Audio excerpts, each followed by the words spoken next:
here with Luke Kuechly, the All-American linebacker for Boston College football, and Luke's going to show me what it takes to be a linebacker here at Boston College. First, Luke, I want you to tell me about some of the skills that you need to have for this position. I think, the biggest thing is speed. That gets overlooked, I think, a lot more than anything is you got to be able to run because, this game is so fast now that speed's a big part of it. And how about like strength and agility and stuff? Like, do those things come into play as well? Yeah, definitely. I think, as I've progressed since my freshman year, I think, you get stronger as you're in the program, and it definitely helps out more, dealing with the big guys up front on the offensive line. It's easier to get off of them, obviously when you're a little stronger. Do you notice that in the ACC that the speed factor really comes into play, because it seems like to be a really, really fast conference in some of the other teams? Yeah, definitely. You look at the, specifically, the teams down south. Clemson's fast, Florida State's fast, and you play those teams as. And Miami's fast. You gotta have speed, on the edges, and I think we got that, this year, and it definitely helps to, able to get to the ball carrier when they're running these, outside stretch plays. So speaking of getting to the ball carrier, tell me specifically what are your responsibilities? You are the middle linebackers. Talking about your responsibilities as middle linebacker. The biggest thing is, you got to set the defense. We have, a defense comes in this from the sidelines, and as a middle linebacker, you got to set the defense, and that's the first thing you got to do. And then, depending on the defense, you're in a specific gap. Usually that's how we play our defenses. And if gaps close, you got to take over another gap, and that's the biggest thing is you got to be responsible for your gap and know where your gap is before the play. So we're going to just do a little drill here. Okay. You're going to be lining up at what you're used to being. I will be a pretend quarterback. All right. So I'm going to be taking it. Okay. And then I'm going to do my step back, and then you're in your stance already, or you're kind of reading? Be in my stance. Okay, so what are you looking at here? So say we're just in a real basic defense is just tight four. It's just one of our basic defenses. We set the front to the tight end, and so I give a right call, and it puts the four guys up front where they need to be. And then so if it's a pass, I usually open up to my first wide receiver or offensive threat, which usually is a tight end. If he's I'm over the number 3 wide receiver, and it's usually a tight end or a guy in the slot. And so usually I'll open up if it's a pass to that number 3, or if it's a run.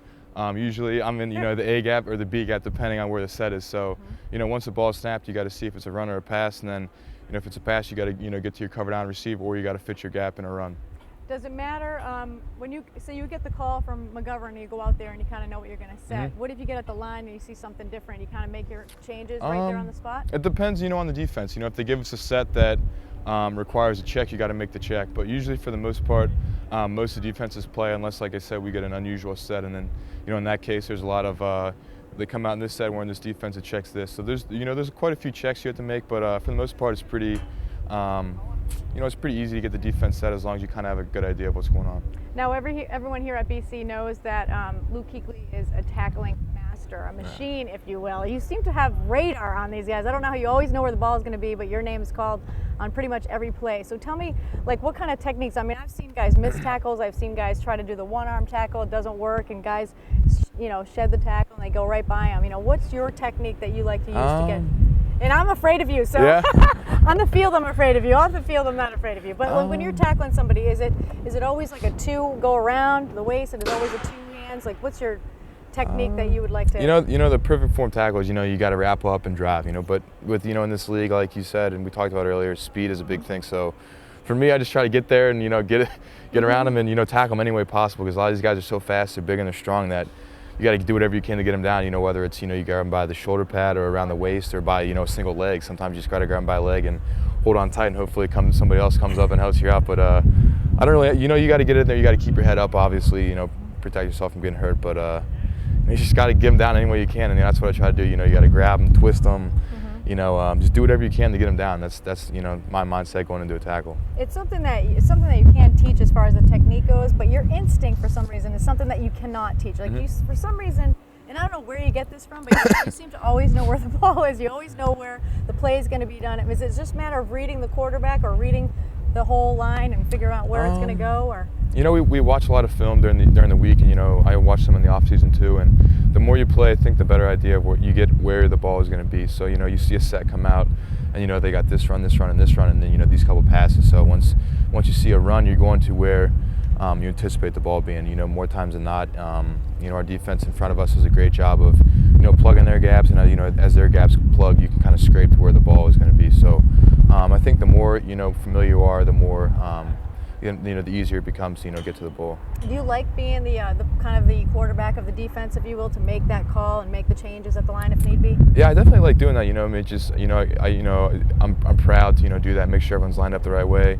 and if we get a misalignment, I take it. It's frustrating on me because it's like I know I didn't do my job, but it's something I like doing.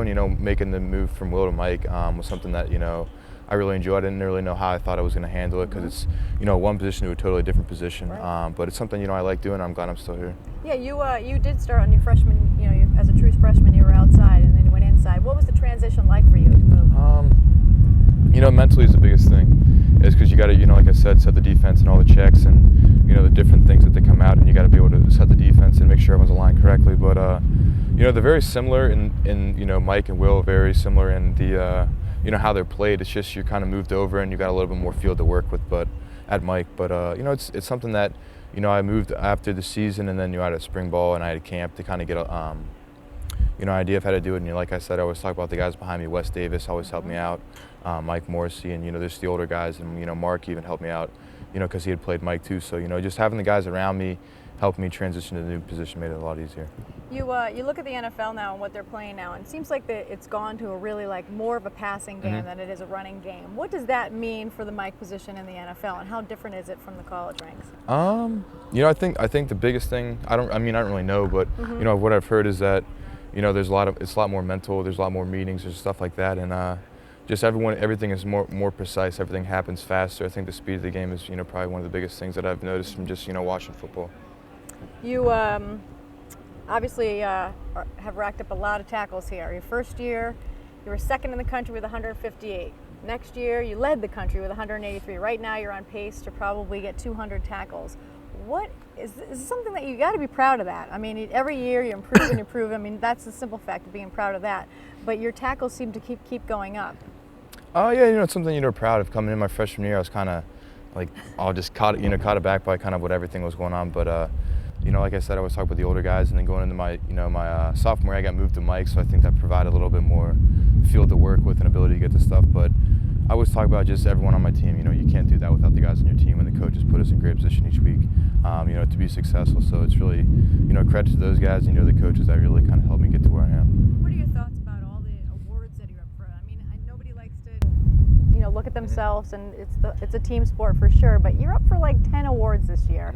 I mean, that's just got to feel good. Yeah, it's definitely something cool, and we'll see what ends at the end of the year, but. It's just I play to win games. I think a lot of guys on our team play to win, and our season hasn't gone the correct way. So it's one of those things is I'd rather be undefeated versus winning a bunch of awards. But like I previously said about the tackles, you don't get that stuff alone, and you got to thank the people that have helped you get there. Okay, so with this resume that you have that is very, very impressive already in almost 3 years here at Boston College, there is one flaw, believe it or not, with Luke Kuechly, and I'm here to tell you about it. It's not huge, it's nothing to be ashamed about. However, when you get Luke Kuechly's autograph, you might want to look it over. It doesn't really look like Luke Kuechly.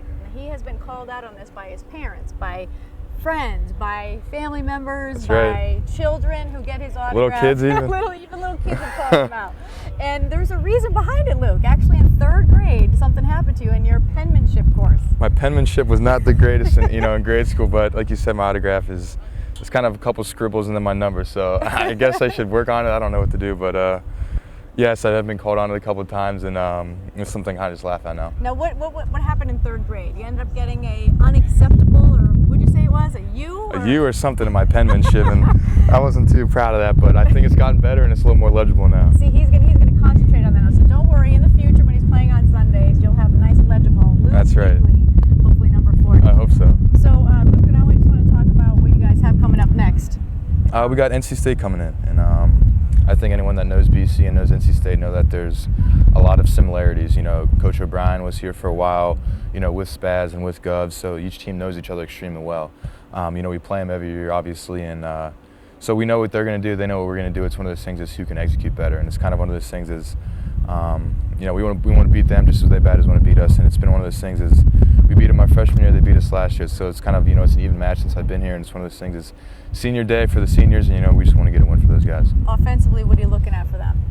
They don't do a lot of things like some of the the previous teams we played, like the Clemsons and other things. They're good at what they do. They throw the ball real well. They have good schemes up front on offense, and they attacked us last year, and they scored a bunch of points on us just over the passing game. They were to hit spots. The quarterback is different this year.